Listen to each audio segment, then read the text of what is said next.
Roughly 70,000 years ago, something extraordinary began to unfold in the human story. Long before civilization, before cities and gods, Homo sapiens were only one among several kinds of humans scattered across the continents. They hunted small animals with crude stone tools, gathered roots and berries, and moved restlessly across the African plains. Their minds were sharp, but not exceptional. The Neanderthals in Europe and the Denisovans in Asia were just as capable, perhaps even stronger and better adapted to their environments. For more than 100,000 years, our ancestors lived quietly within the rhythm of nature, leaving little behind except bones and broken stones. And then, sometime after 70,000 BCE, something changed. It did not happen overnight, but in the archaeological record, the shift is unmistakable. Within a few thousand years, human behavior took a dramatic turn. Caves that had once been empty became canvases. Stones were shaped with precision pigments, crushed, and mixed seashells pierced into beads, and bones buried beside the dead with care. These were not acts of mere survival. They were signs of imagination. A mind once limited to the immediate now reached into the unseen. Archaeologists call this flowering of creativity, the cognitive revolution, the moment when thought became symbolic and culture began. But what triggered it? What allowed Homo sapiens to cross a boundary that no other human species ever crossed? Scholars have debated this question for decades. Some propose a genetic spark, a subtle rewiring of the brain that opened the door to language storytelling and abstract reasoning. Others argue it was social pressure as groups grew larger. Cooperation demanded new tools of communication and shared belief. Another view sees it as the result of accumulation, a gradual convergence of skill memory and climate pressure that eventually tipped the balance. Whatever its cause, it was the beginning of everything we now recognize as human. Every work of art, every faith, every scientific idea can trace its ancestry to that turning point. Without it, our species might have vanished like the Neanderthal, clever, capable, but bound to the limits of instinct. Instead, humanity became the creature that could imagine a world before building it, a being that could dream, remember, and record. The revolution of 70,000 BCE was not just biological.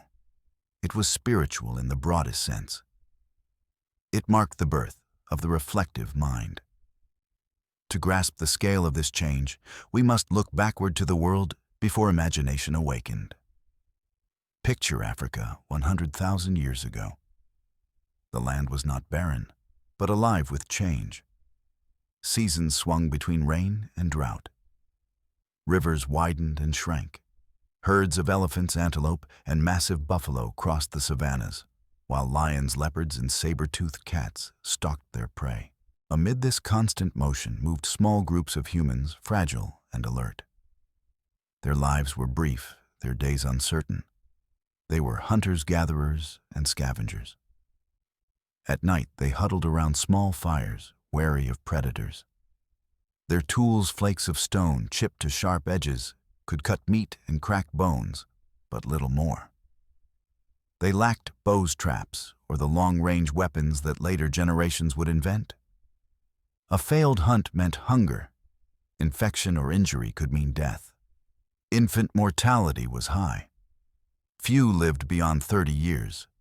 Life was harsh and short, and nothing yet hinted at art, music, or prayer. Their social world was simple. Anthropologists estimate that early human bands rarely exceeded 20 to 50 individuals. Within these tiny groups, everyone depended on everyone else. A successful hunt fed all. A shared memory of safe water or edible plants could save lives. Yet beyond the small circle of kin, trust was scarce. When two bands met, they might exchange glances or blows. There were no strangers, only allies or threats. Without language rich enough to carry myth or law, cooperation could not stretch beyond the campfire's light. What is remarkable is how ordinary our species once was. We were not the rulers of nature that later myths would celebrate. We were vulnerable animals among many. The world then was full of other humans, Neanderthals to the north, Denisovans in the east, perhaps remnants of Homo erectus on distant islands. They were strong, intelligent, and well-adapted. Neanderthals built shelters, used fire with skill, and hunted massive prey in groups. Their brains were as large as ours, even slightly larger. Denisovans, though known mainly from DNA, left genetic traces across Asia that survive in people today, proof of their endurance in harsh climates. By comparison, early sapiens seemed fragile, lightly built, and no more remarkable than their cousins. So how did they survive? Their strength was not in muscle, but in versatility. Even before the Great Leap, Homo sapiens showed an unusual flexibility that set them apart. They were not specialized for one climate or food source. Where Neanderthals thrived in the cold, sapiens endured in shifting, unpredictable landscapes. They could move from forest to coastline, from plains to highlands, adjusting their diet and tactics as needed. This adaptability, humble but profound, was the seed from which their future would grow. Yet before 70,000 BCE, that potential lay dormant. The human brain was already large and complex, capable of imagination, memory, and empathy. What was missing was connection, a way to link individual thoughts into shared meaning. The structure was there, the instrument built, but the melody had not yet begun. There were no paintings, no stories, no rituals to give shape to life and death. Humanity had not yet discovered its voice, and still something was waiting. Beneath the surface of survival, the spark of imagination flickered unseen. The brain of Homo sapiens was like dry tinder ready for a flame. The capacity for language existed, but it had not yet blossomed into grammar and story. The ability to symbolize was latent, but it had not yet turned to art. The potential for belief slept within the mind, unawakened. Somewhere ahead lay the moment when these elements would ignite together. Before that awakening, our ancestors were ordinary creatures, alert, social, adaptable, but not yet self-aware in the way we understand today. They lived in the present, guided by instinct and memory, but not by vision. They hunted, mated, raised children, and died, leaving little trace beyond bones and tools. They had everything required to become human, except the realization of what being human meant. Then came the unknown event, the spark that changed everything. Whether born of mutation, necessity, or chance, it released the full power of the human mind. It turned survival into story reaction, into reflection, and fear into faith. After 70,000 BCE, the Earth would no longer be ruled by instinct alone. The age of imagination had begun. The story of that transformation, how a fragile animal became the maker of meaning, will unfold across the chapters that follow. We will walk through the landscapes of early Africa, trace the rise of language and art, follow migrations across continents, and witness the disappearance of other humankinds.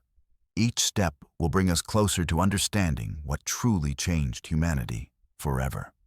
The ingredients for imagination already existed within the human brain, though they had not yet come alive. The potential to invent stories, to believe in invisible powers, to trust strangers through shared myths, all of it slept quietly inside the minds of early Homo sapiens, waiting for something to stir it awake. Before that awakening, our ancestors lived at the edge of greatness, without realizing how close they stood. They were intelligent creatures, yes, but still animals among animals, alert, adaptable, surviving one day at a time in scattered groups that left almost no trace behind. Everything would change only after the mysterious threshold around 70,000 years ago, when something still unknown to science unlocked the deepest capacities of the human mind. To understand what that transformation meant, we must imagine the Earth as it was then. It was not the tidy world we know today, with borders, maps, and seasons marked by clocks. It was a restless planet, heavy with ice and wind, its climates shifting between extremes. Glaciers gripped the northern hemisphere, stretching across much of Europe, North America, and Asia. Great sheets of frozen white, hundreds of meters thick, sculpted the land and swallowed valleys whole. Beneath their weight, mountains cracked and plains vanished. The climate oscillated wildly. Brief warm periods gave way to sudden freezes that could last centuries. Life was a test without end. Even Africa, cradle of Homo sapiens, was unstable. Long droughts shrank rivers into ribbons of dust and turned green plains to stone. Then, with little warning, rains would return, drowning the deserts in life again. The people who lived through these cycles had no choice but to adapt or disappear. Every shift of weather redrew the map of survival. The earth itself was their most powerful adversary. The creatures that shared this volatile world were both familiar and alien. Across Africa roamed elephants and lions, much like those we know, but also giants now lost to time. Enormous buffalo with horns wider than a man was tall, massive antelopes and saber-toothed cats that ruled the plains. In Europe and northern Asia, herds of mammoths wandered through frozen tundra. Woolly rhinoceroses scraped the snow with heavy horns. Deer with antlers as wide as trees strode through the forests. Farther south on the islands of Indonesia, kangaroo-sized lizards and flightless birds stalked the underbrush. In Australia, which no human had yet reached, titanic marsupials and reptilian predators still reigned. The Americas were untouched, their valleys filled with ground sloths the size of trucks and armored beasts known as glyptodons. The planet was crowded with giant life megafauna that would one day vanish, but for now surrounded early humans in every direction. Among this abundance and danger, Homo sapiens were not alone. The world was shared by other members of the human family, each suited to its particular home. To the west and north lived the Neanderthals, short, powerful, resilient beings who had mastered the art of survival in cold climates. Far to the east, the Denisovans occupied the highlands of Asia, their presence known today mainly through DNA that lingers in our blood. On remote islands, small-bodied humans, Homo floresiensis, sometimes called the hobbits, hunted and gathered in isolation. And in a few corners of the Old World, descendants of the ancient Homo erectus may have still endured relics from 2 million years earlier. Humanity was not one species, but a family of cousins scattered across continents. Nothing about this picture suggested that sapiens would be the ones to prevail. In truth, they seemed among the least likely to endure. Predators stalked them constantly. Crocodiles lurked at river crossings. Lions and hyenas prowled after dark. Leopards hunted from the trees. For every human birth, there was a dozen deaths waiting in the grass. The old and the young were the most vulnerable. Only through cooperation did survival become possible. At dusk, fire was their shield. Flames flickered in small circles of safety, while beyond the light, 1,000 glowing eyes watched. Fire meant warmth, but more than that, it was a fragile boundary between life and extinction. Without it, a night could become a death sentence. The environment itself was relentless. Lakes vanished, herds migrated, plants bloomed and died with the seasons. To remain in one place was to risk starvation. Movement was not adventure, it was necessity. The people of this age were nomads by nature, carrying what little they owned on their backs. Camps were simple, a few branches bent into shelter hides stretched across poles, stones arranged around a fire. When the food was gone, they moved on, leaving almost nothing behind. There were no villages, no permanent homes, only the memory of paths and rivers. Home was wherever the fire burned. And yet, hidden inside this constant struggle were the roots of resilience. The very instability of their world forced humans to learn faster and adapt more deeply than any other animal. They became experts in diversity, able to fish rivers, hunt plains, and gather fruits in forests, sometimes all within a single season. A group that could adjust its diet or tools had a better chance of surviving the year. This versatility would become one of Sapiens' secret strengths. Where Neanderthals specialized, built for ice, for big game. For a single way of life, Sapiens diversified. They learned to live in deserts, jungles, and coasts alike. They were not the strongest hunters, but they were the most resourceful. The world they inhabited was one of contradictions, at once fertile and hostile, abundant and cruel. Every day held both terror and opportunity.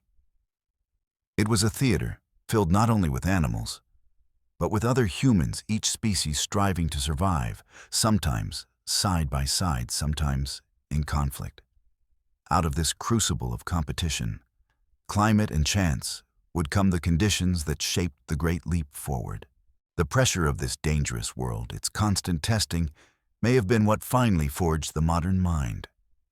Without such adversity, perhaps the flame of imagination would never have caught. For now, though, before the age of transformation, the world paid little attention to humankind. Rivers rose and dried. Mammoths grazed and moved on. Lions hunted in silence. The wind blew across empty plains. Homo sapiens were merely one species among many small, scattered, fragile, and unremarkable. Nature neither favored nor feared them.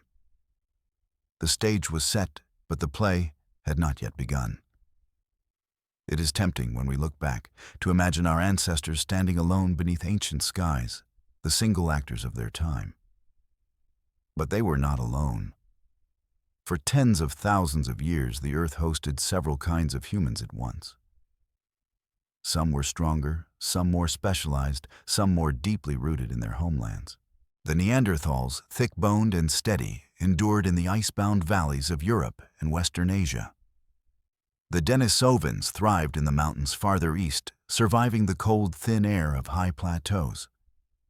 Even beyond them, smaller species like the hobbits of Flores lived out their own isolated histories, unaware of the wider world. In those days, humanity was not a singular lineage, but a tapestry woven from many threads. Seen from the distance of time, the survival of Homo sapiens was anything but inevitable. Their bodies were lighter, their tools simpler, their numbers fewer. They could easily have vanished. And yet within them was something neither strength nor size could measure, a kind of mental elasticity, an ability to adjust and imagine that no other creature possessed.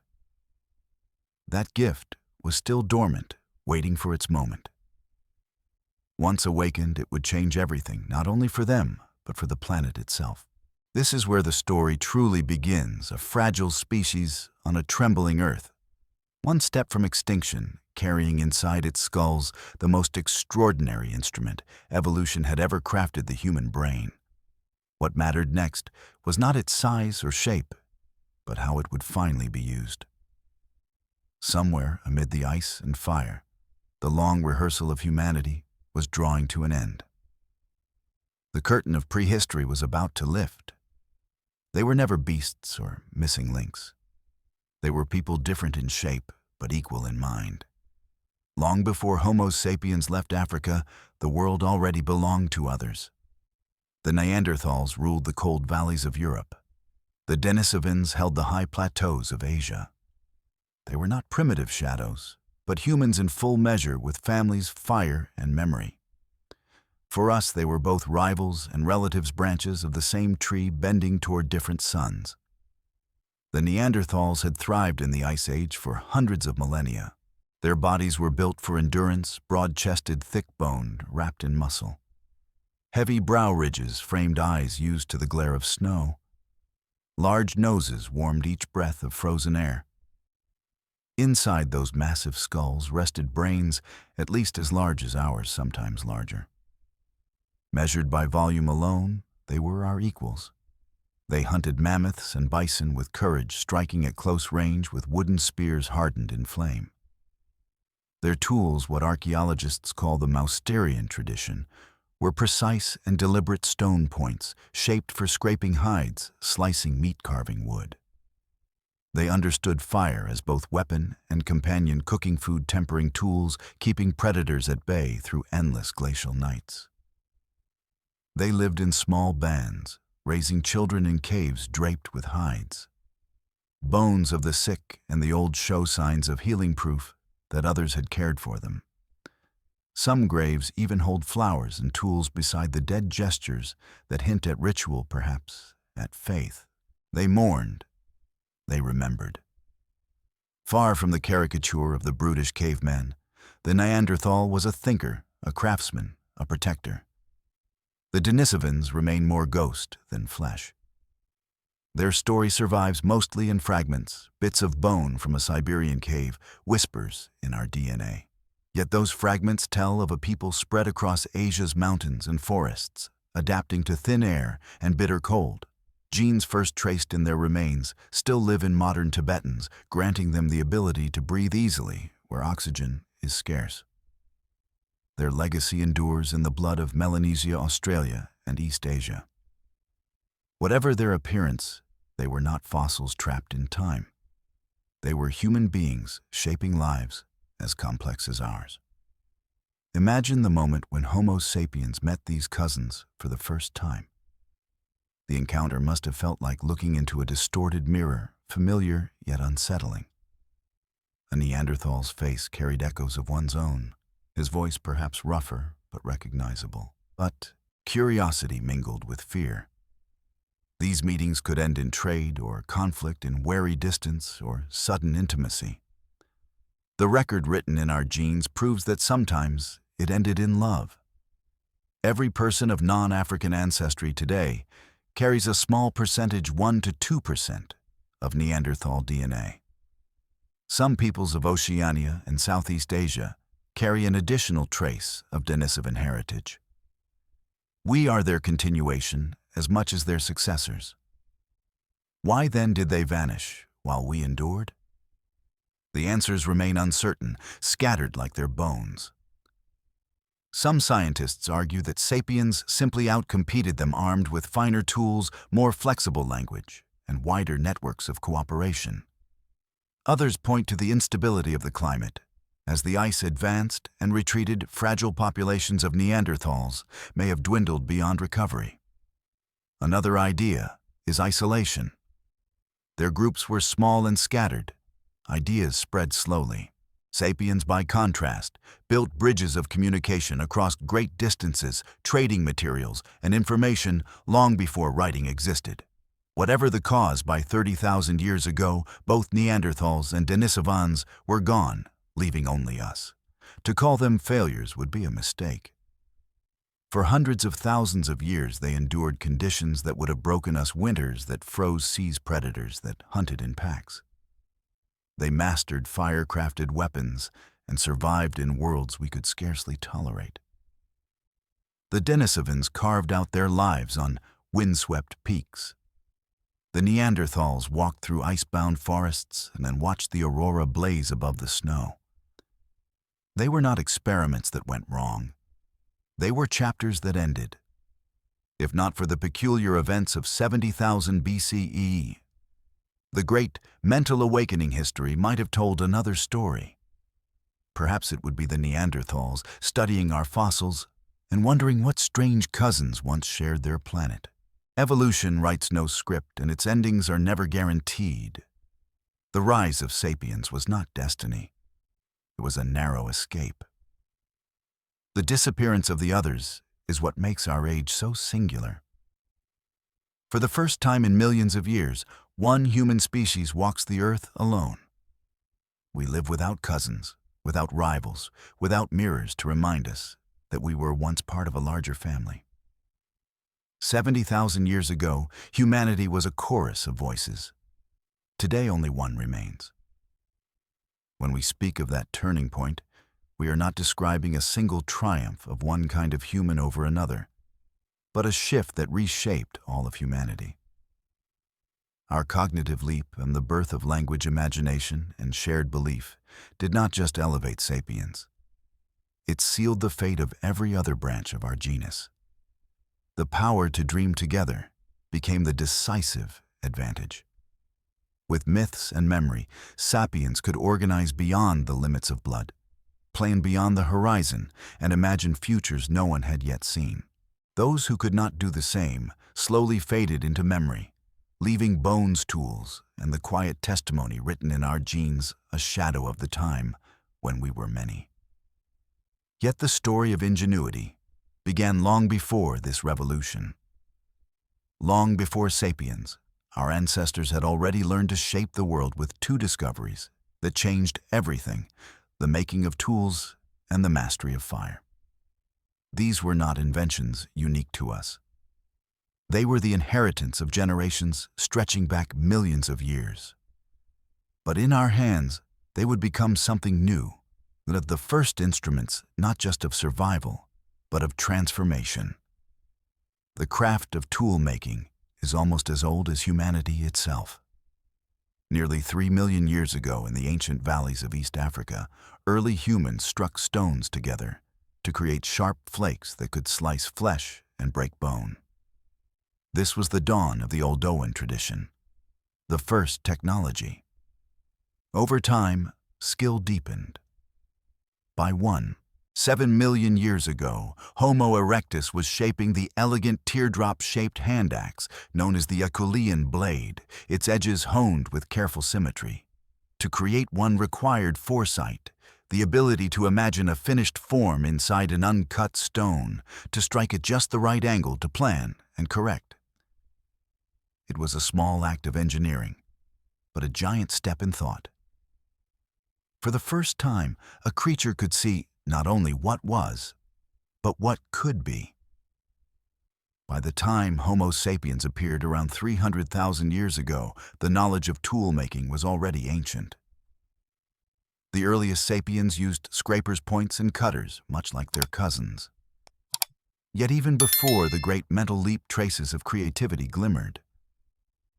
In Blombos Cave on South Africa's southern coast, archaeologists have uncovered artifacts dating back 100,000 years, shell beads, ochre stones engraved with crosshatch patterns. These markings served no obvious practical purpose. They may have been symbols, an early language of form and meaning, the first whispers of art. Fire was the other inheritance, older still, but just as transformative. Evidence suggests that humans had learned to control flame nearly 1 million years ago, perhaps even earlier. For Homo erectus, fire softened meat and roots, making them easier to digest and richer in energy. That extra energy may have fed the growing brain. For Neanderthals, fire was survival itself, warmth in the frozen wastes, a defense against predators, a light in the endless dark. By the time sapiens emerged, fire had become the center of life. Archaeological sites across Africa and the Middle East show rings of ash and charcoal hearths where groups gathered to eat, talk, and remember. Around the fire, they became something more than hunters. They became storytellers. Together, tools and fire reshaped humanity, both physically and mentally. Cooked food changed our bodies, freeing energy once used for digestion to nourish the brain. Tools extended the hand, multiplying what the body could do. Each improvement fed the next. A sharper blade made better hides, better clothing allowed life in colder lands. A steady fire lengthened the day, giving time for reflection and imagination. The partnership between stone and flame was the foundation on which every later invention would stand. Even so, before 70,000 BCE, these achievements remained limited. Spears were thrust by hand. Fire was carried from place to place, not yet created at will. Humans survived by reacting, not yet by planning. The great leap would come when these ancient skills met a new power, the mind's ability to imagine and to share imagination. Only then would tools become technology and fire become culture. The spark was ready. The fuel had been laid. The next breath of wind would set it ablaze. Cooking did more than soften meat. It changed the human body itself. Heated food released far more energy than raw flesh or roots, freeing calories that the growing brain could claim. As diet improved, so did intellect. Stone tools widened the menu further, cracking bones for marrow-prying shellfish from rocks, cutting hides for clothing. Hand and mind advanced together. A sharper flake demanded a steadier grip. A better spear required clearer planning. Each refinement fed the next. Fire extended life. Tools extended reach. Over thousands of generations, these small, patient steps prepared the way for something that would transform the species. Without the long apprenticeship of stone and flame, the leap of 70,000 BCE would have had no ground to stand on. Yet compared with what came later, those early achievements still look primitive. Neanderthals thrust heavy spears by hand, closing on their prey with terrifying courage. A stone axe could fell an animal, but lacked precision. Fire itself was fragile. Embers were carried from camp to camp because few yet knew how to spark new flames.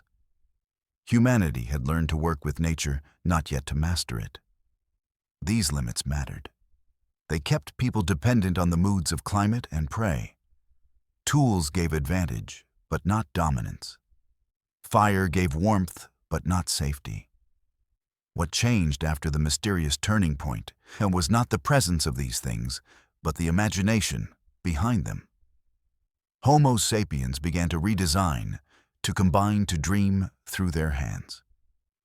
After 70,000 BCE, blades appear so thin they slice like glass. Needles of bone stitch hides into fitted clothing. Composite weapons join stone, wood, and sinew into lethal unity. Fire itself becomes a tool for shaping landscapes, burning grasslands, to drive herds clearing ground for new growth.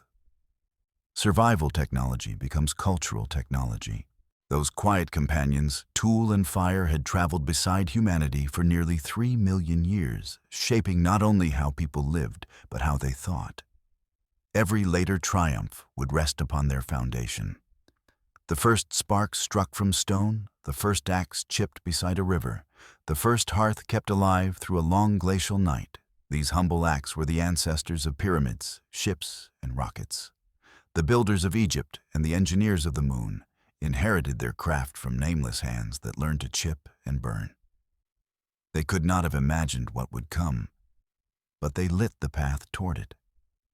The story of tools and fire before the Great Awakening is at heart a story of preparation. Humanity already possessed the raw materials and traditions of innovation. What it lacked was ignition, the explosion of symbolic thought and communication that would turn instruments of survival into instruments of civilization. The fire existed, but it was still a campfire, not yet a blaze. The stone was sharp, but it was not yet art. The world waited for the moment when hand and brain would join with something greater, the fully awakened human mind. Somewhere around 70,000 years ago, that moment arrived.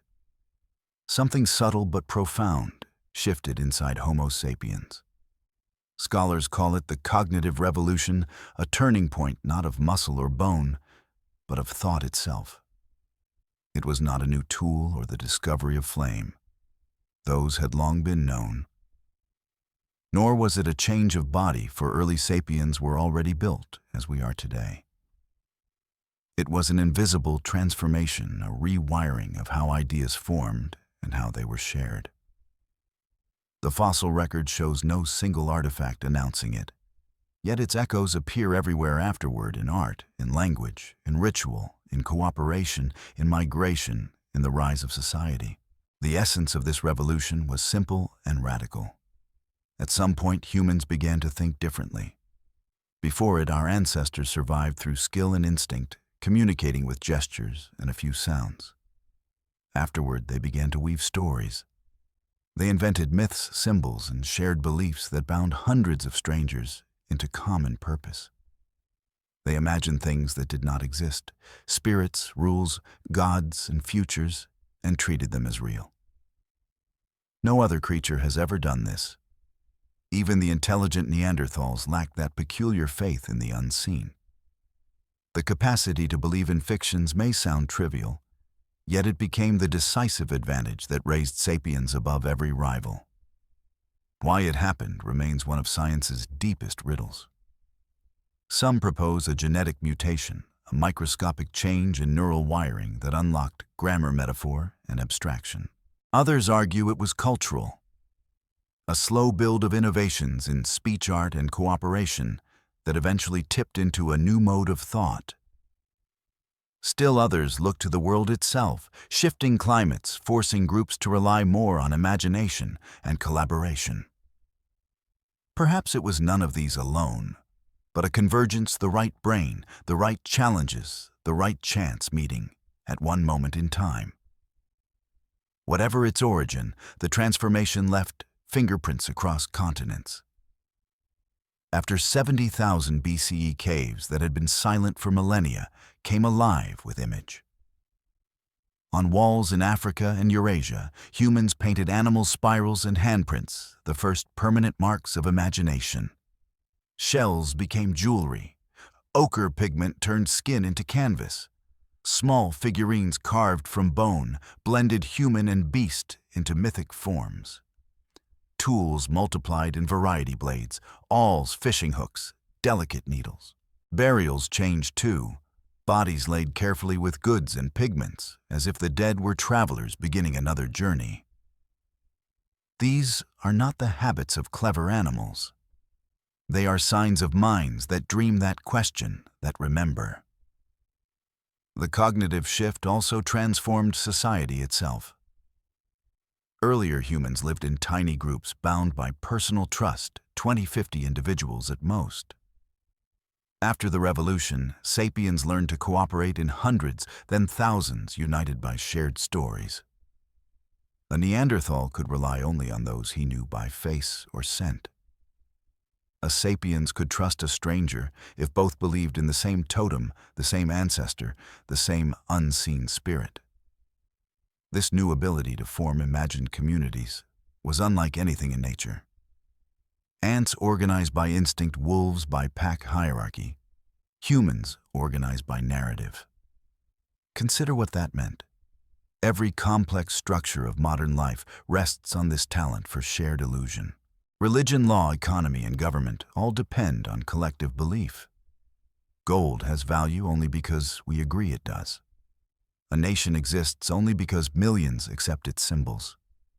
A god's power lives only through faith. From these abstractions flow armies, architecture, and art. They are built not from stone but from imagination, and that imagination began here. The revolution was not a lightning strike, but a sunrise. Ideas spread gradually, carried along routes of trade and migration. Some experiments failed and were forgotten. Others spread like sparks in dry grass.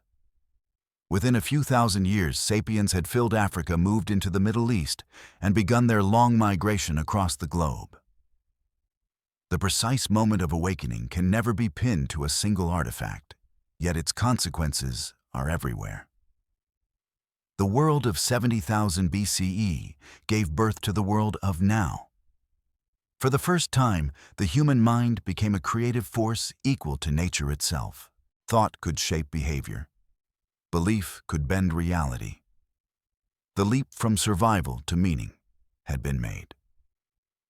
And from that moment onward, everything art, morality, politics, science, faith would unfold as variations on a single theme, the power to imagine together. Within only a few thousand years after the awakening, Homo sapiens had fanned outward from Africa, crossing deserts, coasts, and mountains. They met their cousins, mingled with them, and began the long migration that would in time circle the globe. The phrase cognitive revolution suggests a sudden explosion, yet it was a slow fire, both gradual and world-changing. Its real power lay not in sharper tools or stronger bodies, but in a new way of thinking. Picture a small shift inside the human voice. Words no longer bound to the present moment, able now to summon what was absent, the past, the future, the invisible. Parents could teach through story instead of demonstration, wrapping lessons in tales of ancestors or spirits. Hunters could gather by firelight, not only to eat, but to recall, to plan, to dream aloud. Around those flames, language evolved from signal into story, and story rewove the fabric of human life. The revolution was not of intelligence alone. It was of imagination.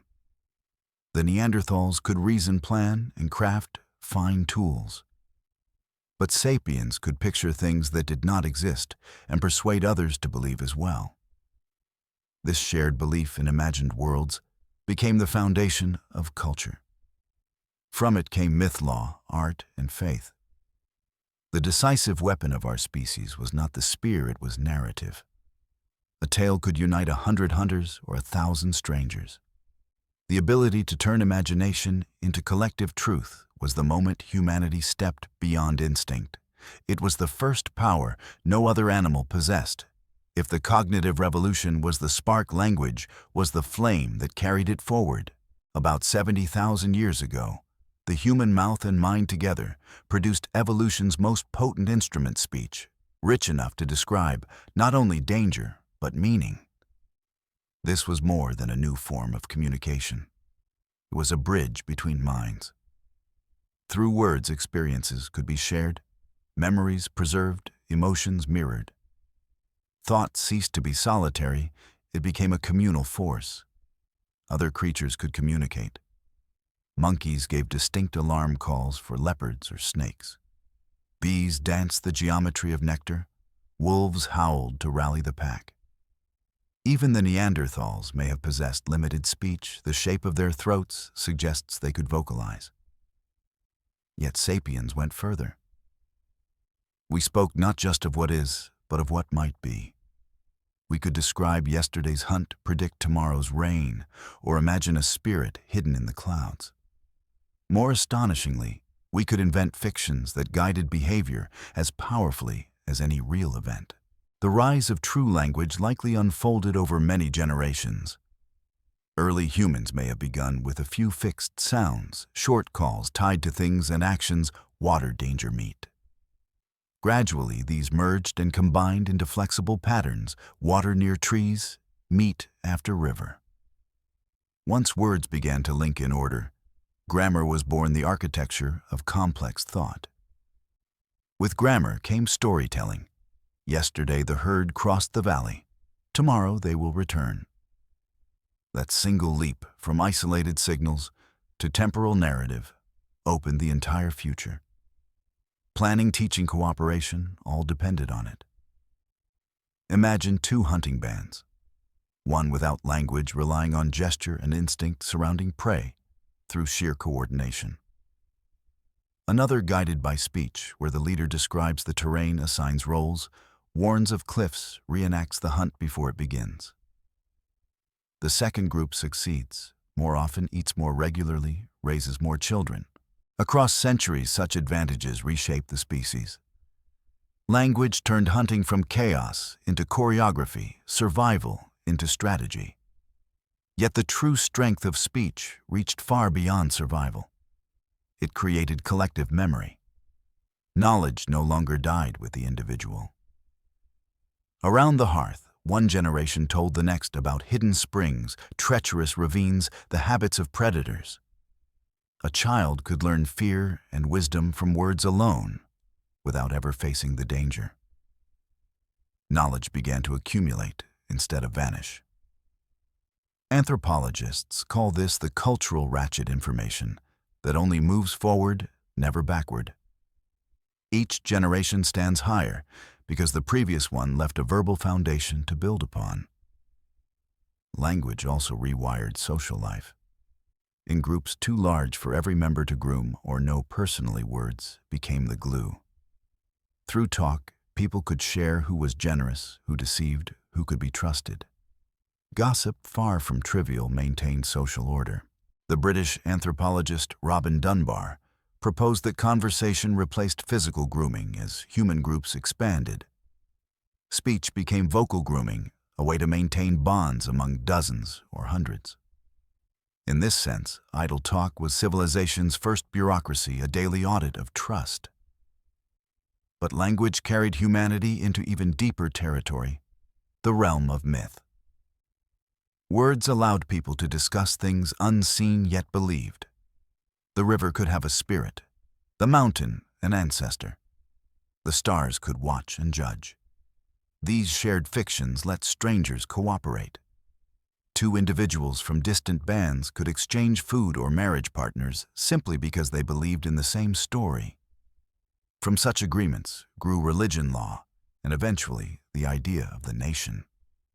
The human world was built atop things that existed only in the mind and yet shaped reality all the same. No other animal achieved this, not for lack of intelligence, but for lack of symbols. Language made abstraction possible, and abstraction created meaning. The archaeological record testifies to this awakening.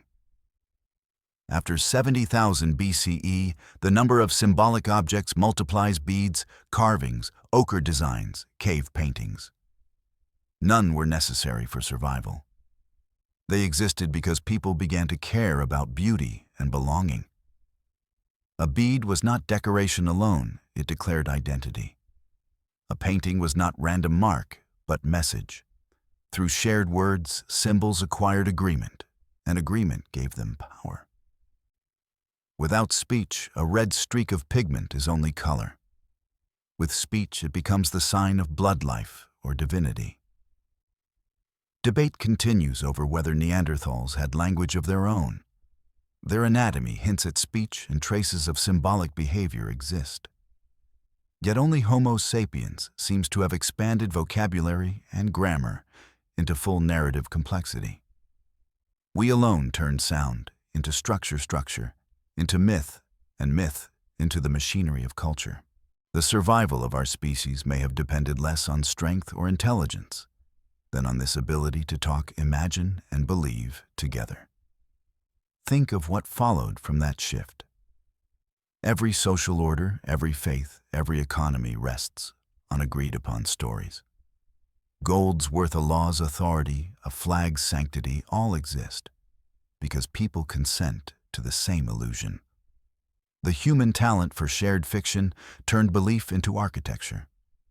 It raised temples, founded kingdoms, and eventually launched rockets. Language created not just communication, but civilization itself. The birth of grammar was the birth of memory.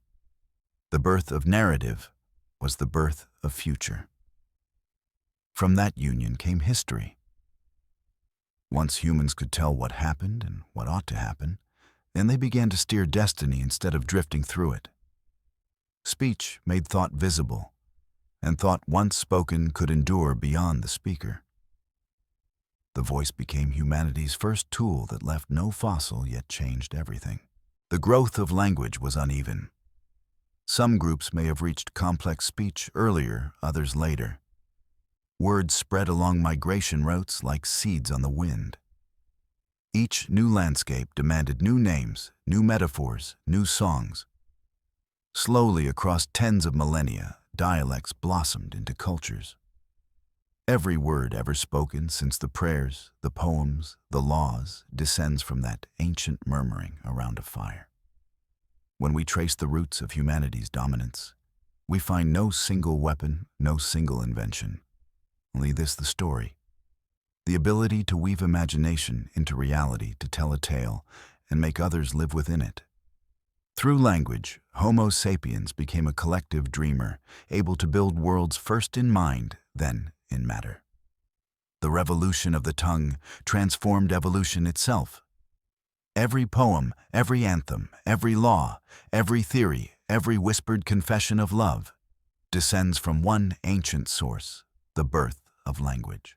It was the bridge between single minds and the collective, turning private thought into shared reality. Through words, isolated imaginations fused into a common world.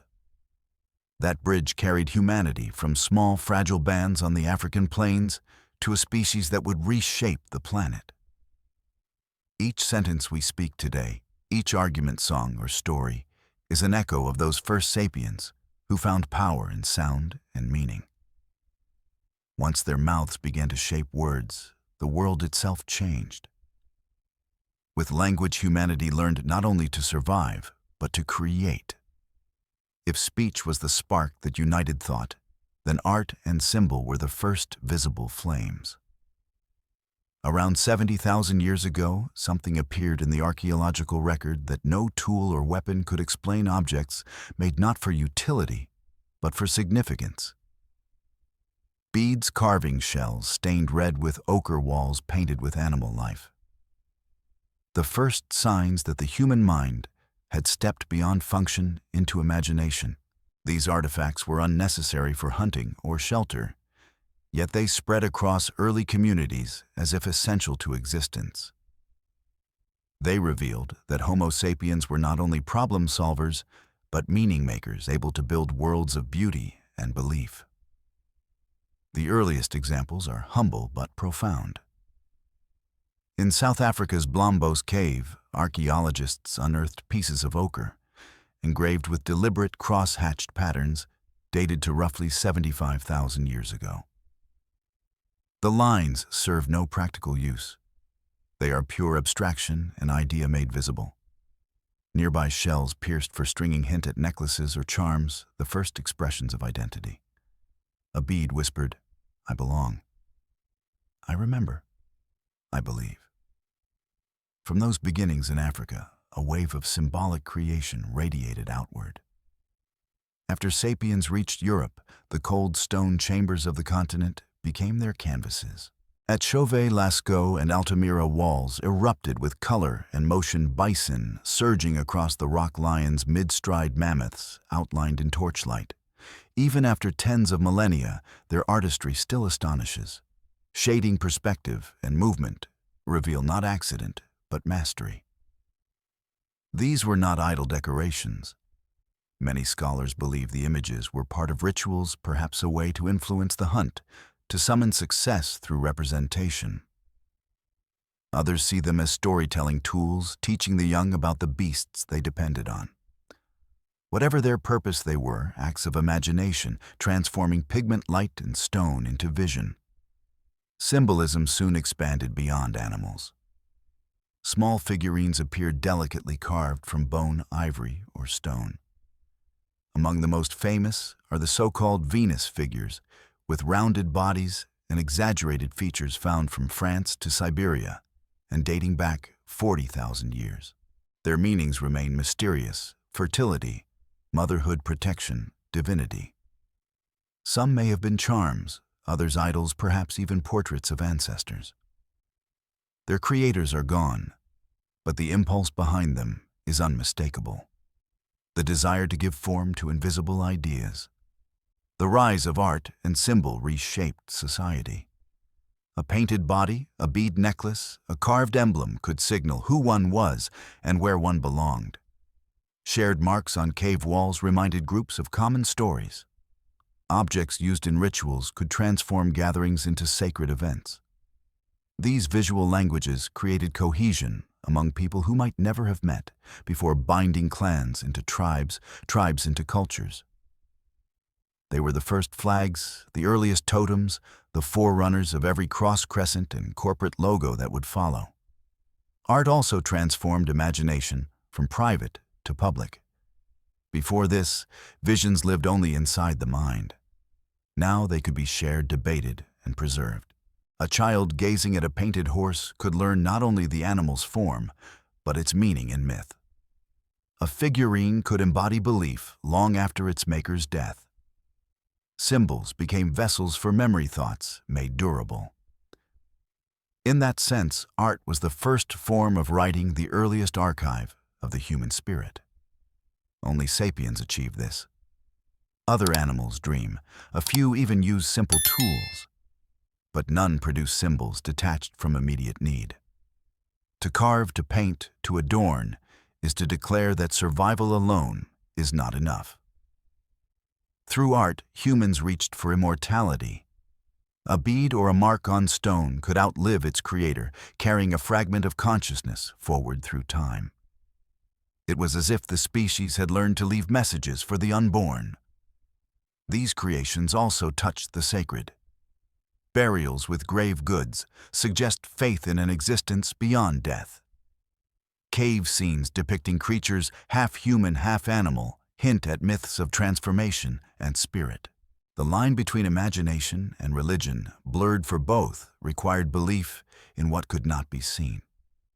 The first myths may have told of animals, ancestors, or forces of the sky. All signaled a shift from surviving to understanding, from instinct to meaning. Life was no longer only about finding food or escaping predators, it had become a search for purpose. The flowering of imagination also fed invention. The mind that could paint a bison could conceive a better spear. The group that could agree on symbols could also plan, coordinate, and innovate. Creativity in art and creativity in survival were two sides of the same evolving brain.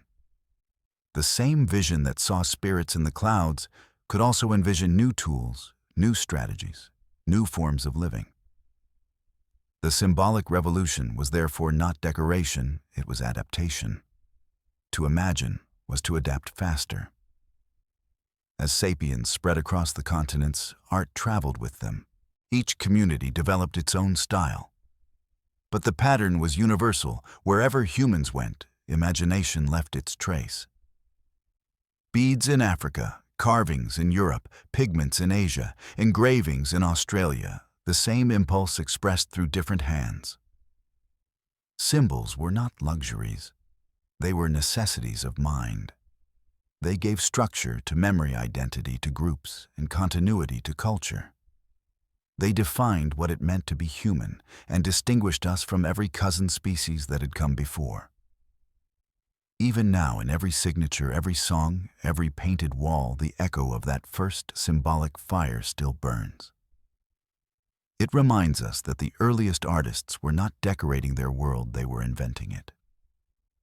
Through art, humanity learned to mirror the invisible, to make ideas tangible, to imagine beyond survival.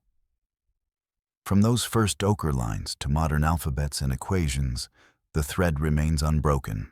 The story of symbols is the story of us the moment imagination stepped out of the mind and became the world itself.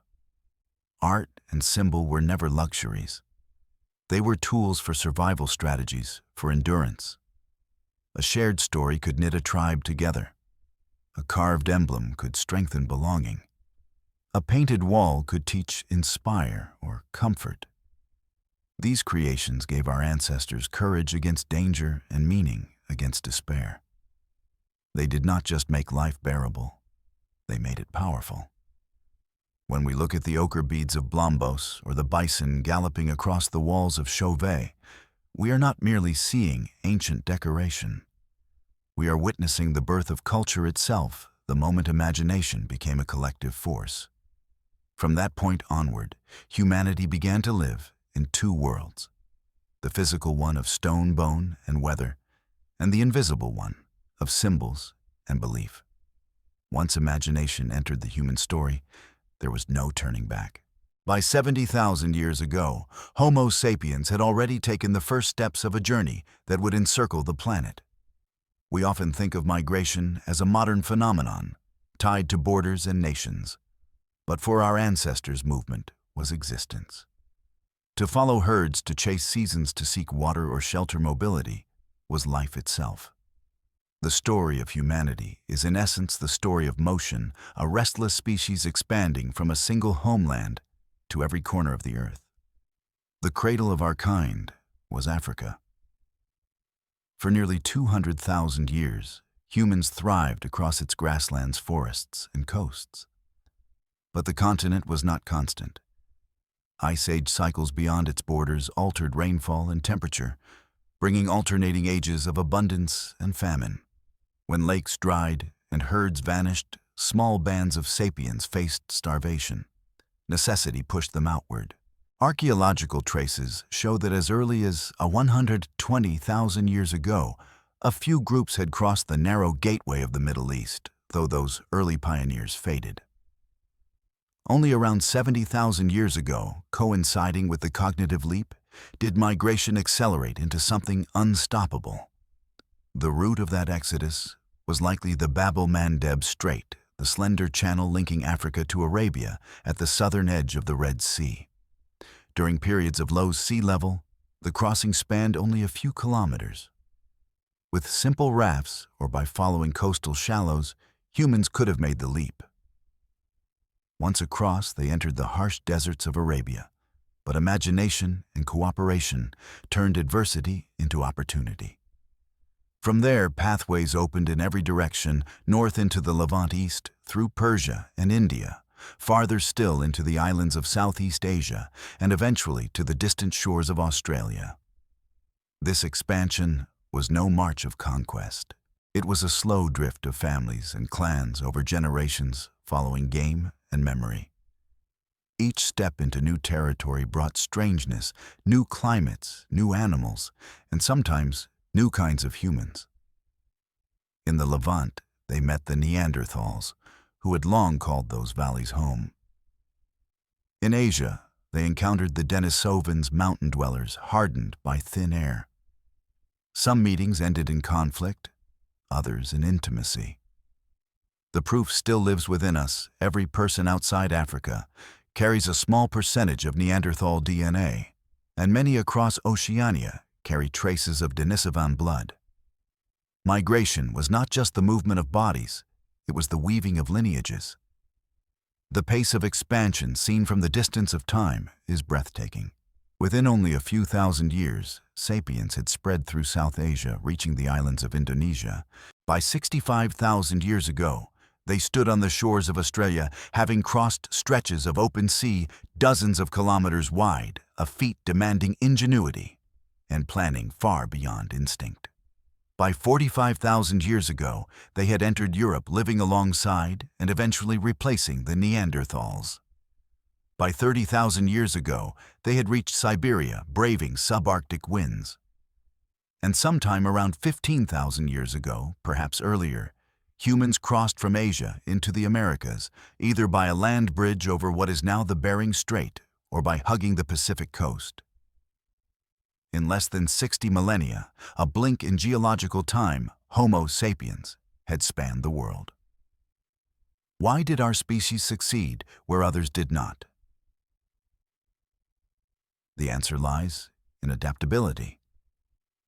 Neanderthals were masters of the European cold, but that specialization confined them.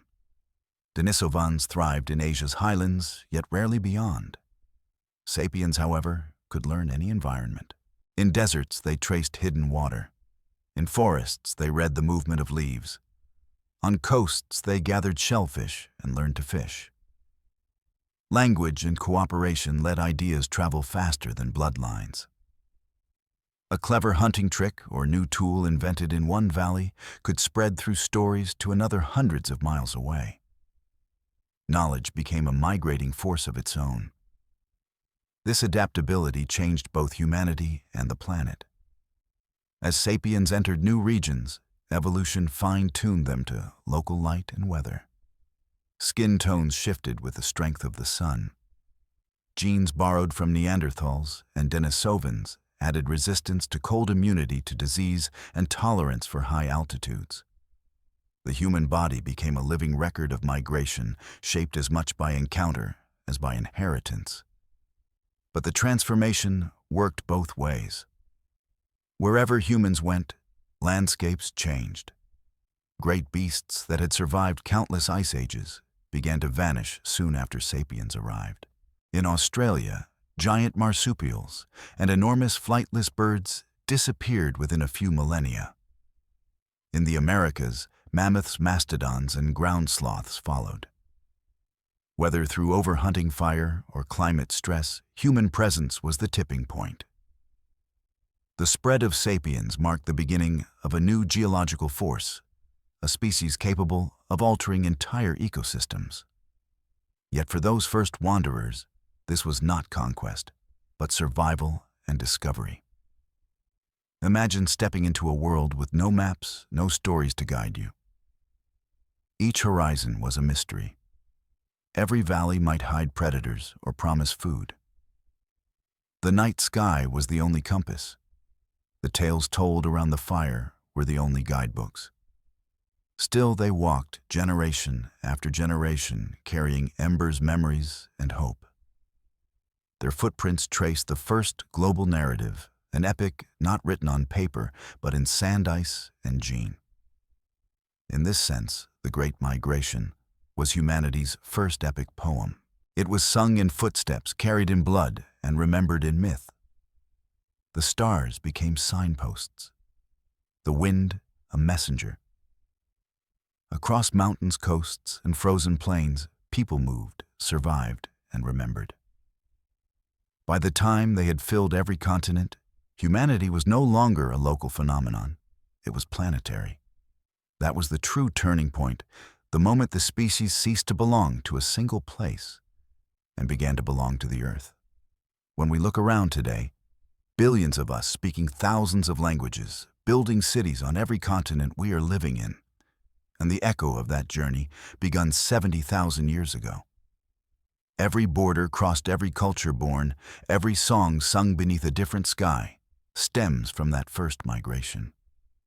It was the movement that turned survival into story and story into civilization.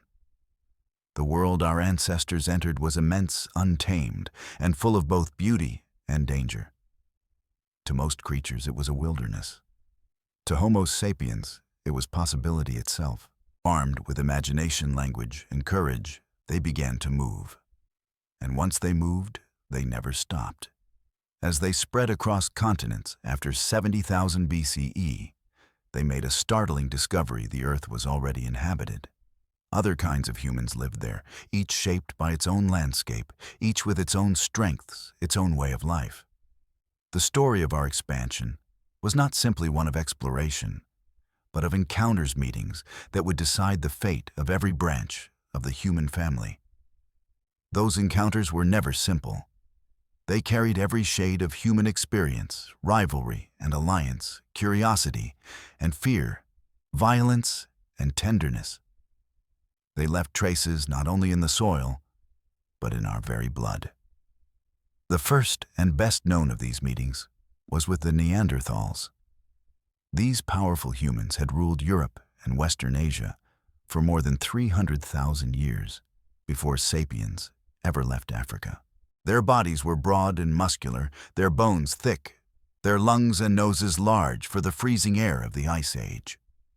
Their brains equaled and sometimes exceeded ours in size.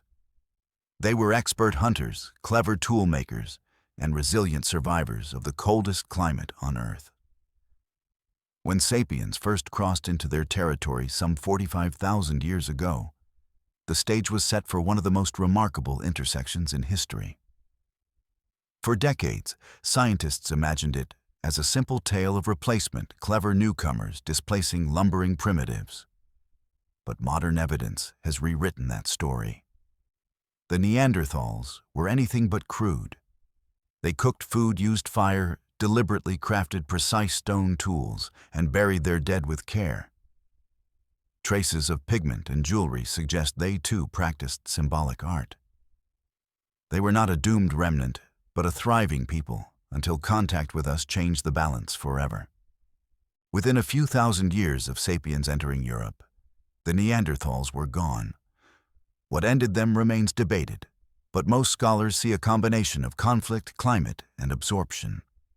In open competition, Sapiens held subtle advantages: broader diets, more flexible strategies, better coordination through speech and planning. Where violence erupted, distance weapons, throwing spears or darts, gave Sapiens safety their cousins lacked. Yet the relationship was not pure hostility. Evidence from our own chromosomes proves that the two species interbred. Every person of non-African descent today carries between 1% and 2% Neanderthal DNA, a quiet testament to ancient unions as well as ancient struggles. Their disappearance was not pure extinction, it was a merging.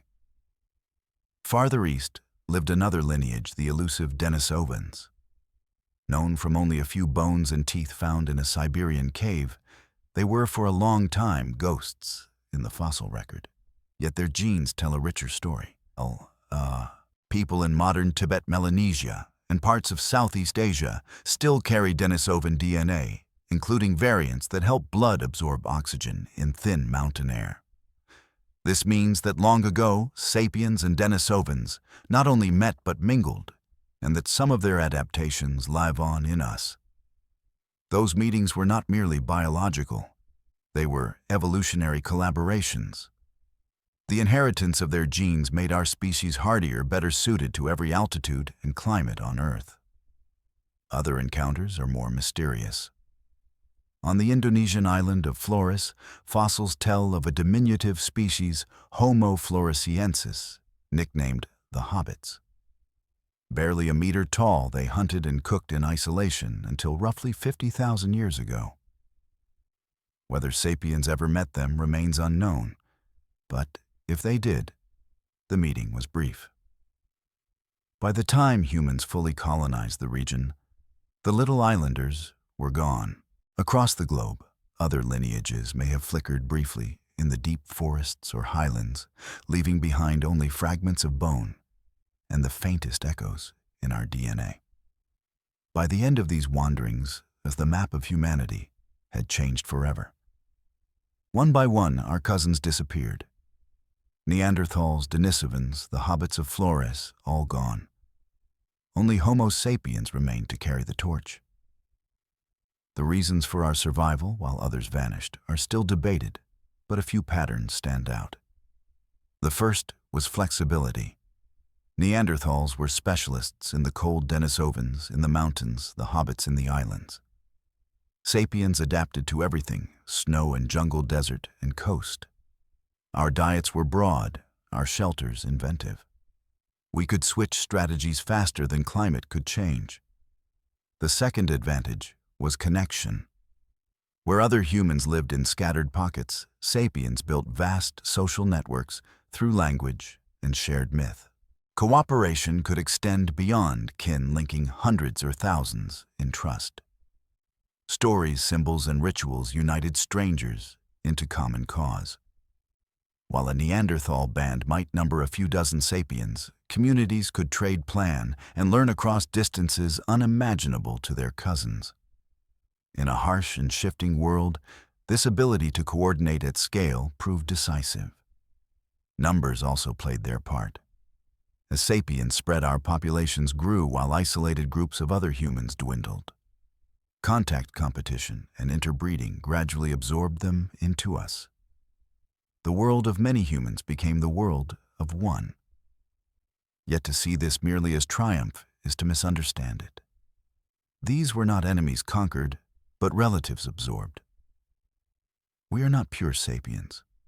We are mosaics, hybrids of all who came before.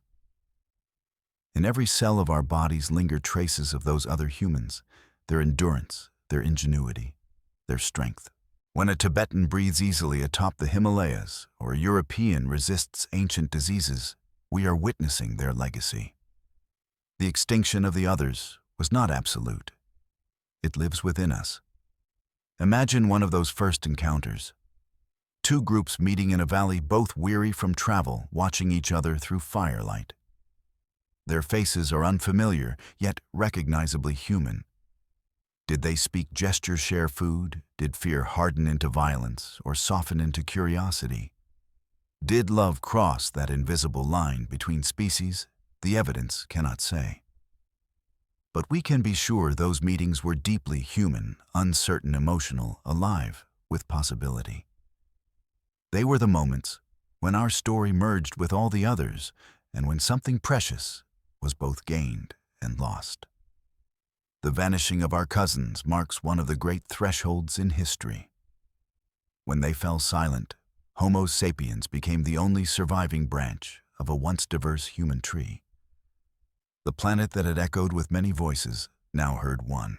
Our inheritance was immense, but not clean. It carried the weight of those we replaced, the fragments of their bloodlines and the shadows of their memory. The next time you draw breath at high altitude, thank a Denisovan ancestor.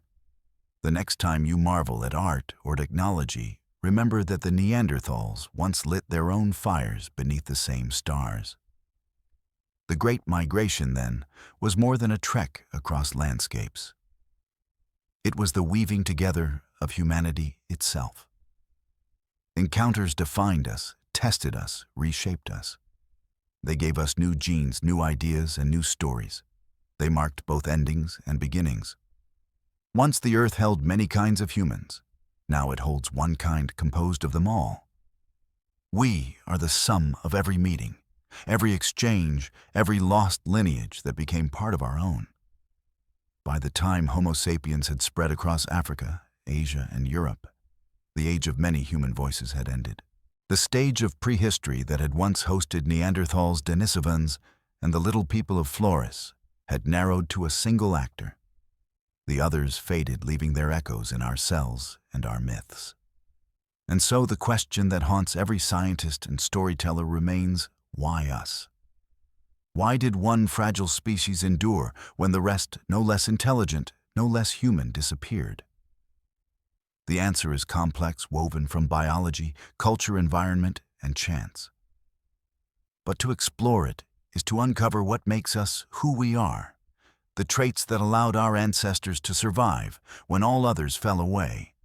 The story of our uniqueness begins here in the aftermath of those encounters, when the world of many humans became the world of one. Neanderthals were built for power. Thick bones, broad shoulders, and dense muscle made them fearsome hunters and perfectly adapted to the glacial worlds of Ice Age Europe. The Denisovans, by contrast, carried hidden strengths in their blood genetic adaptations that let them thrive in the thin air of Asia's high plateaus.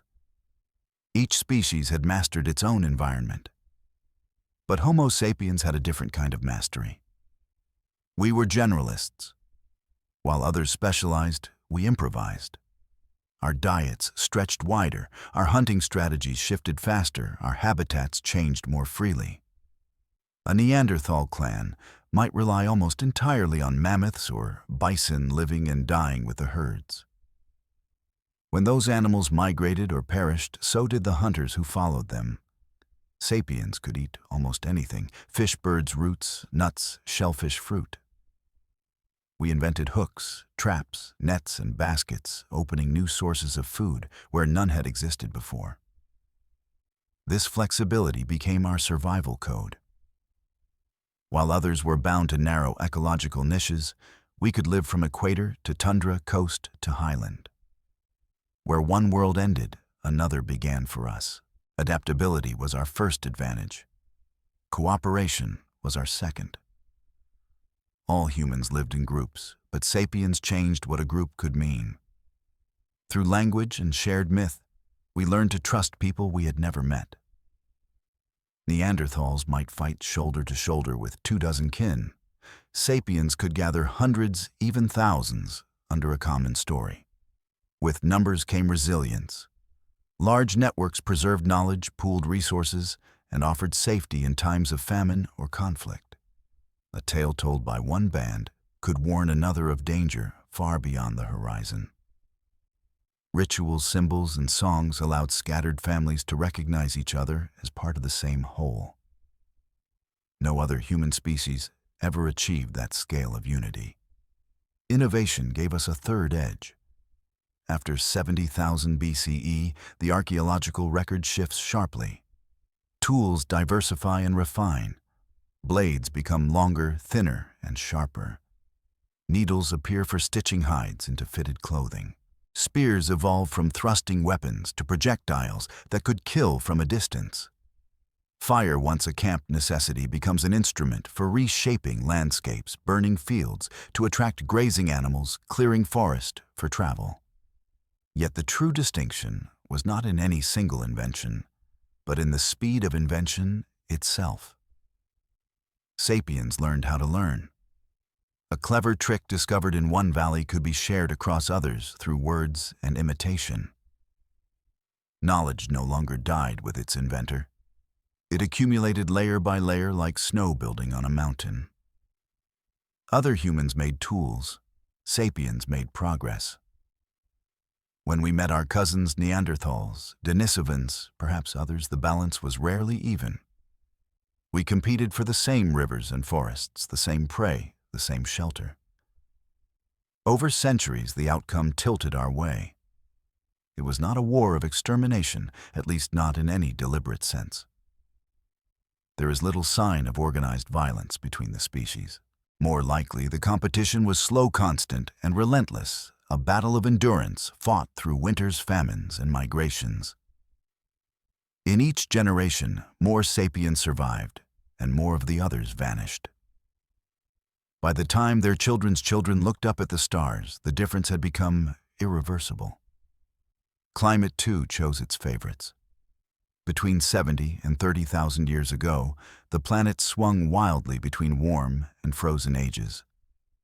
Ice sheets advanced and retreated. Forests became tundra. Tundra became desert. Animals migrated or went extinct. Species bound too tightly to one kind of environment suffered most. The Neanderthals, masters of cold Europe, faced new forests as temperatures rose. Their heavy bodies, perfect for freezing winds, became burdens in warmer climates. Sapiens, adaptable and restless, endured where they could not. But even we were not immune to chance. A drought, a disease, a failed migration, any of these could have erased us too. That we survived may owe as much to luck as to design.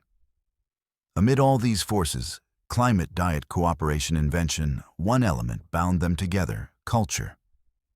Other humans acted from habit and learning. Sapiens lived inside stories. We wrapped experience in symbols, rituals, and meaning. A myth could inspire courage where logic failed. A ceremony could unify a tribe that might otherwise fracture. A symbol could carry identity across generations. This psychological web was as vital as any spear or fire. It gave purpose to suffering and order to chaos. While Neanderthals buried their dead with care, sapiens built entire cosmologies around loss. We imagined afterlives, told tales of spirits and stars, and created sacred spaces where grief became community. These beliefs were not luxuries, as they were tools of endurance. Faith, in its earliest form, was a survival technology. It allowed people to keep moving even when the world around them collapsed. In that sense, imagination was our final and greatest adaptation. By 30,000 years ago, the last of the other humans had fallen silent. The Neanderthals were gone. The Denisovans lingered only in our genes. The little people of Flores faded into rumor. The earth that had once held many kinds of humans now held one: Homo sapiens, the last survivors. Yet their disappearance was not a clean erasure. Every breath we take carries echoes of them. A small percentage of our DNA comes from their bloodlines, a whisper of ancient encounters. In our myths of giant spirits and lost races may linger the memory of those vanished cousins. Even in our science, when we study adaptation or resilience, we are listening to their unspoken lessons. Their absence shaped us as much as their presence once did. It gave us the stage of history, but also a burden of memory. It is easy to tell this as a victory story, the triumph of modern humans over primitive ones. But that would be a misunderstanding. The Neanderthals were not defeated because they were less intelligent. The Denisovans did not vanish because they lacked courage. Circumstance, geography, and time decided the outcome. A few colder centuries, a slightly different ocean current, and the winners and losers might have traded places. If fortune had leaned the other way, it might be their descendants building cities and telling stories, and we the fossils they study. Our survival was astonishing precisely because it was not inevitable. We were fragile, small in number, vulnerable to every storm, and yet somehow we endured. We carried with us not only our genes, but the legacies of those who did not. Their strengths became ours. Their extinction became our beginning. When we ask why sapiens survived, what we are really asking is, what does it mean to be human? The answer is not muscle or mind alone. It lies in imagination, the ability to believe in what does not yet exist and act as though it does. It lies in cooperation, the capacity to unite around those shared beliefs. And it lies in memory, the will to keep the past alive long enough to imagine a future. These were the traits that turned one species of clever primates into the storytellers of the earth. The silence left by our vanished cousins became our inheritance. Into that silence, we spoke. Into it, we built. Villages, cities, civilizations, nations, all grew from the voices of a species suddenly alone, but never finished. Their absence made room for our imagination. Their end was our beginning. When the last of our cousins had vanished, the stage of prehistory belonged to us alone. Homo sapiens, the final human species, began to write the next chapters of existence. Our survival had rested on adaptability, language, and cooperation. But beneath all these ran a deeper current spirituality, the invisible force that wove minds together through stories, symbols, and shared belief. Long before temples or scriptures, humans already sensed that the world was alive with unseen powers. Around 70,000 years ago, as imagination flowered and culture spread, the first seeds of faith began to germinate. They left only faint traces in the archaeological record, whispers from deep time, but their presence is unmistakable. Graves filled with beads and ochre suggest belief in an afterlife. Small carvings of women and animals hint at reverence for fertility or strength. Cave paintings of half-human, half-beast figures suggest shamans bridging two worlds. These fragments tell us that early sapiens sought something beyond mere survival. They looked for meaning that could explain life, death, and the mysterious threshold between them. One of the clearest windows into the dawn of spirituality lies in how our ancestors treated their dead. Other humans, like the Neanderthals, also buried their fallen, sometimes sprinkling flowers or placing tools nearby. But sapiens took that impulse further. Graves grew elaborate, lined with pigments, decorated with beads, shells, or carvings. A child might rest beneath a necklace of animal teeth. A hunter might be buried with his spear. A woman might lie beside shells carried from distant seas. These were not simple gestures of farewell. They were statements of belief. They suggest a conviction that death was not an ending, but a passage. Objects placed in the grave were provisions for a journey beyond. Ritualized burial served both spiritual and social needs. It gave comfort to the living and structure to grief. By imagining continuity after death, communities could face loss without despair. Ceremonies bound the survivors together, linking them through shared mourning and hope. Over time, these practices connected generations, the living to their ancestors, the present to the past. Through ritual, sapiens transformed death from a biological event into part of a story. Another branch of early belief grew from the figure of the shaman, the one who could cross boundaries between the human and the divine. Deep inside caves, from France to Siberia, we find painted forms with antlers, wings, or masks that merge man and animal. Many archaeologists see in these images the traces of trance and transformation. The shaman's task was to move between realities to seek guidance, healing, or favor from the spirits. Rhythmic drumming, dancing, or smoke may have carried them into altered states where visions appeared vivid and true. Whether these experiences were metaphysical or psychological hardly mattered. What mattered was that entire communities believed in them, acted upon them, and drew strength from them.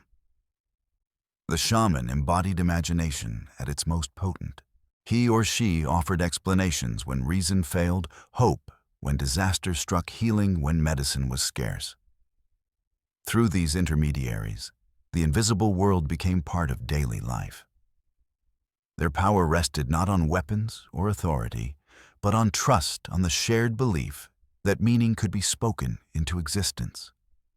Alongside ritual came the growing use of sacred symbols. A carved figurine of a pregnant woman might stand for fertility or the continuity of life. A painted bison might be more than an animal, it might represent the spirit of the hunt itself. The red ochre scattered in graves and on cave walls may have symbolized blood vitality or rebirth. These objects condensed complex ideas into tangible forms. A bead could declare belonging.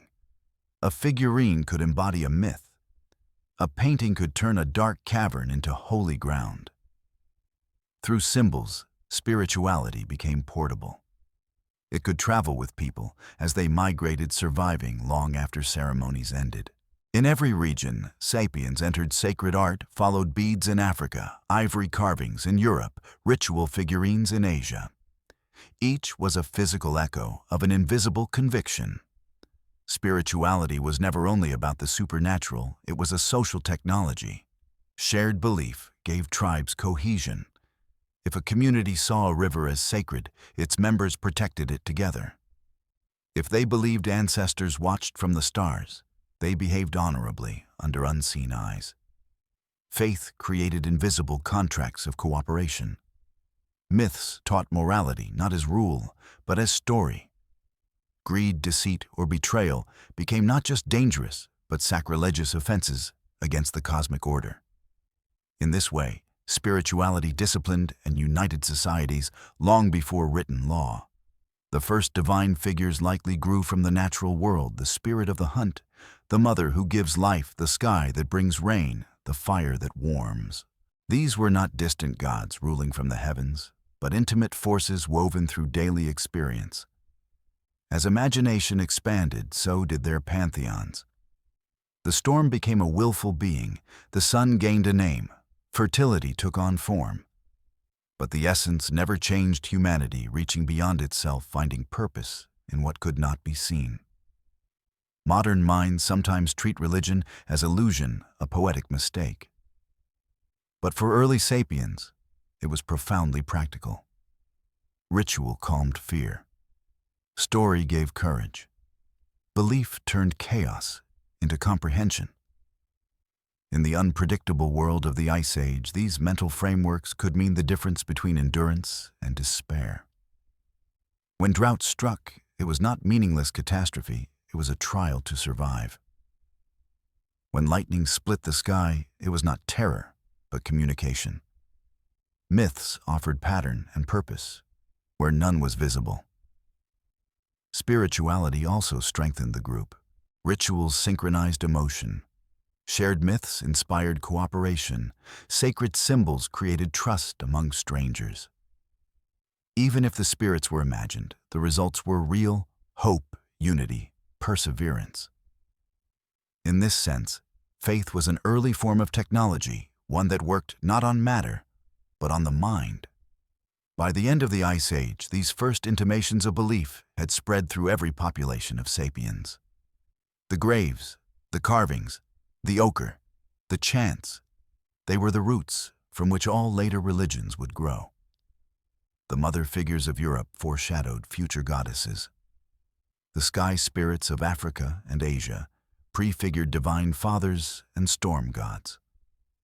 The cave rituals of vision and transformation anticipated temples, priests, and liturgy. What began as flickers of imagination became entire civilizations organized around the sacred. The continuity is astonishing. Across tens of millennia, from stone circles to cathedrals, from cave pigments to stained glass, the human impulse has remained the same: to make sense of the unseen and find connection through it. Every prayer, every ritual, every temple wall traces back to those first fireside dances and painted caves. To reduce spirituality to superstition is to miss its evolutionary genius. It gave sapiens a framework for resilience, turning fear into narrative randomness, into destiny. When life felt fragile, faith made it durable. When the future was unknown, story made it imaginable.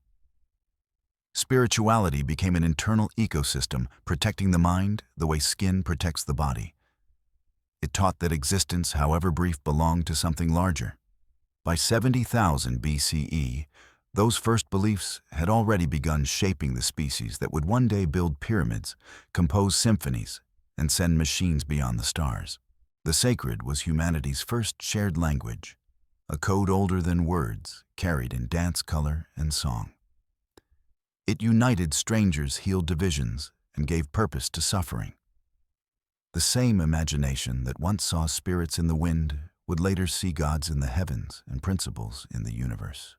In both, the impulse was the same, to find meaning and belong to it. The earliest seeds of faith planted in darkness grew into forests of thought, religions, philosophies, and rituals spanning continents and centuries. Their roots are still with us in the way we seek justice, honor our dead, or whisper wishes to the sky. Spirituality was never an ornament of civilization. It was its foundation. It helped Homo sapiens survive the Ice Age, build societies, and dream beyond the horizon. Even now, its echoes remain. Every candle lit for hope, every song sung for the departed, every moment of awe beneath the stars repeats a gesture older than memory. It began when we first looked beyond the visible and imagined that the universe was listening. When the ways of honoring the dead, of finding meaning in suffering, of telling stories larger than ourselves, began to take shape. They all traced back to the earliest seeds of belief. Spirituality born in the deep past continues to define us. Around 70,000 years before our time, when Homo sapiens first whispered to forces they could not see, the story of humanity changed forever. We were no longer creatures simply surviving within nature. We became beings reaching beyond it, seeking the sacred, and finding in that search the strength to endure. Among all the forces that shaped our ancestors, none was as transformative or enduring as fire. It was more than warmth, more than light, more than a discovery. Fire was the pulse of community, the living heart around which human life took form. By 70,000 BCE, and long before humans had already tamed the flame. But during this era, its meaning deepened. Fire became not only a shield against darkness, but a center of identity, a source of meaning, a gathering point for belonging. If imagination gave sapiens an inner world, fire gave them an outer one, illuminating the dark and drawing them together into something larger than themselves. At its most basic level, fire meant survival. It frightened away the predators that prowled at the edge of night: lions, leopards, wolves, and hyenas. It transformed food, softening flesh and roots, releasing calories, and killing parasites. It provided warmth through the long and merciless winters of Ice Age Europe and Asia. Without fire, humans could never have settled in such climates. But its power went deeper. Cooking allowed more energy to be drawn from the same food, perhaps fueling the growth of larger, more complex brains. In that sense, fire was not only a tool of survival, but a quiet engine of evolution. Yet its greater impact was social. When the day's hunting and foraging were done, groups gathered in circles around the flames. The hearth became the first human institution, a place of safety sharing and storytelling. There, food was divided, lessons were passed on, disputes were resolved. Fire created a center of gravity, both physical and emotional, around which families became tribes and tribes became communities. The flickering light let faces be seen and voices heard. It softened suspicion, sparked laughter, and bound hearts together. In those moments, language found its rhythm. Myths were born, and trust was forged. Darkness, once a field of terror, became a space for connection. Fire and storytelling grew together. Darkness limits what the eye can see, but it frees the mind to imagine. In the glow of the flames, people spoke of hunts of ancestors, of spirits and gods. Shadows cast on cave walls might have inspired tales of beings larger than life. The unpredictable dance of the flame itself may have seemed like a living spirit whispering secrets from another world. These stories were not idle talk.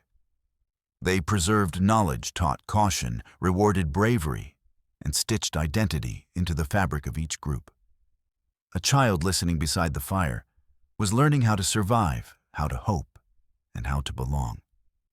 The hearth was not only warmth. It was school theater and temple combined. As imagination expanded, fire took on symbolic meaning. It became a sign of life, a mark of sacredness, a mirror of the human soul.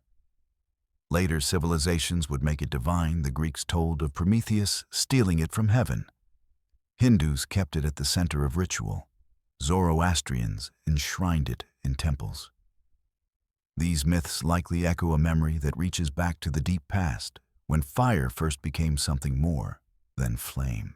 Carrying embers on journeys, sheltering sparks from wind and rain, feeding the fire with care, these were acts both practical and ritual.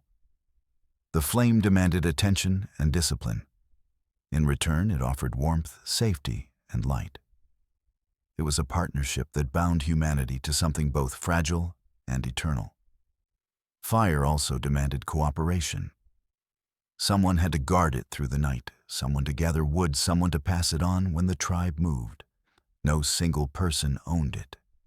It belonged to everyone, a communal trust glowing in the center of camp. The shared responsibility for fire mirrored the shared responsibility for survival. Around its light, humans saw their unity made visible. The hearth became the first public space in our history, a circle where belonging could be seen and felt. With fire came new horizons. Torches lit the way into caves, opening the first sanctuaries of art and ritual. Controlled burns reshaped landscapes, clearing grasslands and driving herds. This fire farming gave sapiens a new command over nature, a quiet prelude to agriculture millennia later. Perhaps the most profound change was temporal fire stretched the day.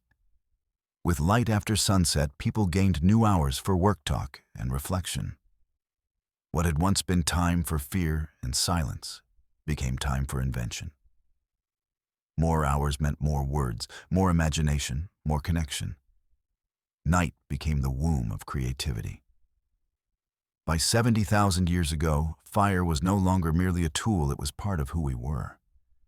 To be human was to live with fire. Groups without it remained vulnerable and transient. Groups that kept it flourished and spread. The mastery of flame was universal, a thread linking every band of sapiens across continents. Its glow became our shared signature on the world. Even now, the memory endures.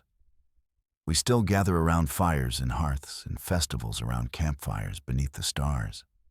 We still tell stories in their light. We still find comfort in their warmth.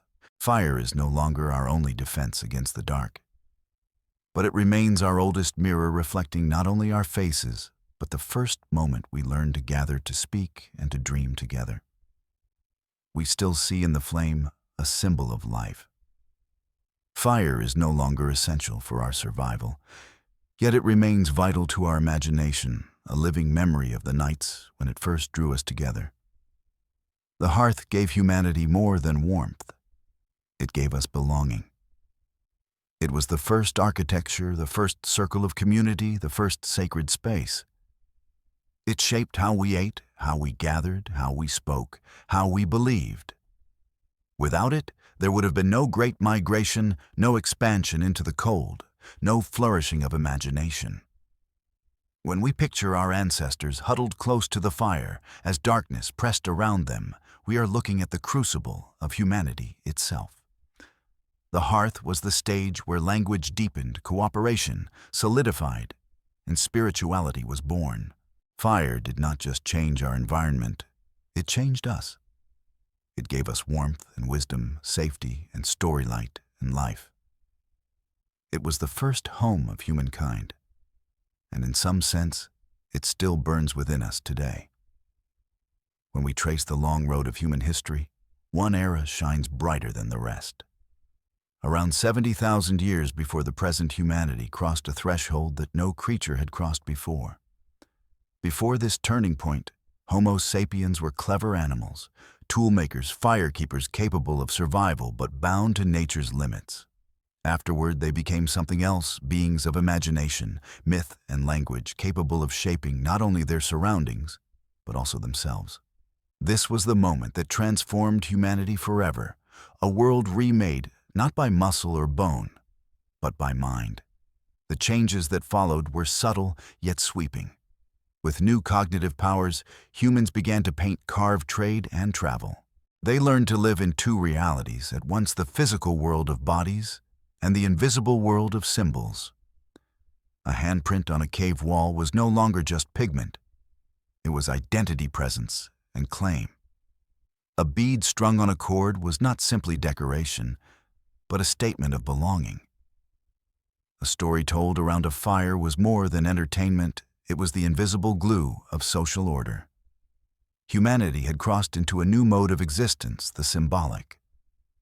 This transformation reshaped how people lived together. Small bands of a few dozen became tribes of hundreds, even thousands. Shared myths and rituals allowed strangers to trust one another, creating webs of cooperation that no other species could match. Larger hunts became possible, as did shared ceremonies and migrations guided by common purpose. Language carried knowledge. Gossip maintained trust, trade built alliances, and art expanded identity beyond bloodlines. Each innovation built on the next, weaving a fabric of social complexity unmatched in nature. The revolution of 70,000 years ago was not confined to thought it remade the earth itself. As humans spread beyond Africa into Asia, Europe, and eventually Australia and the Americas, they encountered new worlds and new challenges. The same imagination that painted bison on cave walls now envisioned crossing rivers, deserts, and oceans. This expansion came at a cost. Other kinds of humans, Neanderthals, Denisovans, and the small people of Flores, disappeared. Whether through conflict, interbreeding, or the quiet erosion of time, sapiens emerged as the last of their kind. The dawn of our species' rise was also the twilight of theirs. The revolution, however, was a double-edged gift. The powers that united humanity also divided it. The ability to imagine gave rise not only to art and compassion, but to fear, hierarchy, and war. Language could convey truth, but also lies. Myths could bind a tribe together, but they could also turn tribe against tribe. From the beginning, imagination held both creation and destruction within its hands. And that tension remains with us still. The stories that inspire nations can also ignite conflict. The technologies that connect us can isolate us. The imagination that dreams of peace can forge weapons of terrifying power. The legacy of 70,000 BCE is both our strength and our burden. From those first sparks grew the fires of civilization. Myths became religions. Trade became economy. Symbols became art. Language became literature, law, and science. The seed sown in prehistory blossomed into cities, empires, and nations. When we walk through museums, read poems, or gather in ritual, we are standing in the echo of that ancient transformation. The painted walls of Chauvet and the carved tablets of Mesopotamia belong to the same lineage. Both are human attempts to preserve meaning, to speak across time, to defy oblivion. So what truly changed humanity forever? It was not a single invention, but a constellation of abilities, the power of abstraction, the gift of shared myth, the mastery of language, the creation of art, the formation of networks built on trust and exchange. Above all, it was the ability to imagine something that did not yet exist and to make that vision real through cooperation. This was the birth of culture, the moment when Homo sapiens ceased to be just another animal and became a maker of history. From that point forward, our destiny would no longer be shaped solely by nature, but by our own minds. The horizon of 70,000 years ago stretches forward into our present and beyond. We still live in the shadow and the light of that revolution.